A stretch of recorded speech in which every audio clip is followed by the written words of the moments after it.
Mr. N and his wife, Mrs. N, always dreamt of spending their twilight years in the peaceful countryside. But like many dreams, reality decided to give theirs a solid kick in the pants. They had lovingly sacrificed their savings to ensure their children each had a stable home, inadvertently setting the stage for their own Shakespearean tragedy. A few months into their golden years, they found themselves mired in the nation's favorite soap opera, In-Law Wars. It turns out, daughters-in-law can be quite resourceful in devising new ways to stir the familial pot. Desperate for peace, they moved in with their eldest son. His 70-square-meter apartment had the spacious charm of a sardine can, and yet brought some reprieve. That was until Mrs. N passed away, succumbing to lung cancer, but not before declaring the hospital walls were closing in faster than her patience with her daughter-in-law's casserole.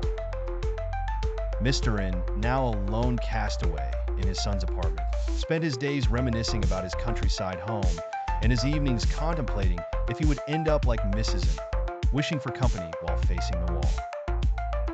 His grandchildren were as rare as sunny British weather, too engrossed in their boxes to spare a moment, and his sons were perpetually consumed by work, occasionally spotting him like a rare Pokemon. Across town lived Ms. L, who had managed to accumulate a few precious clumps of land over the years, only to see her dreams turned into family feud fuel.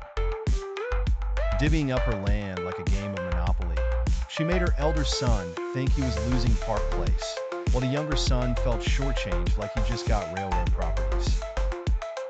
As a result, Ms. L found herself downgraded to the shoebox section of her elder son's home, with restricted access to food, her very own minimalist diet plan. Her health, far from enjoying the status of her prime land, continued to deteriorate. Attempts to sell her land to fund a peaceful retirement were thwarted faster than a mouse at a cheese convention, as her children comfortably nixed the idea. Ms. L's life had more red tape than a bureaucrat's inbox.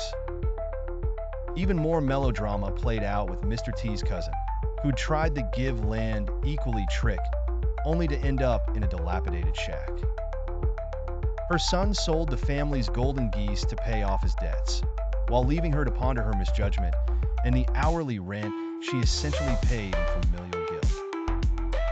These stories have more twists and turns than a soap opera season finale, illustrating the art of unintended consequences. Parents, be mindful of the balancing act. Emotional shares are as important as land shares.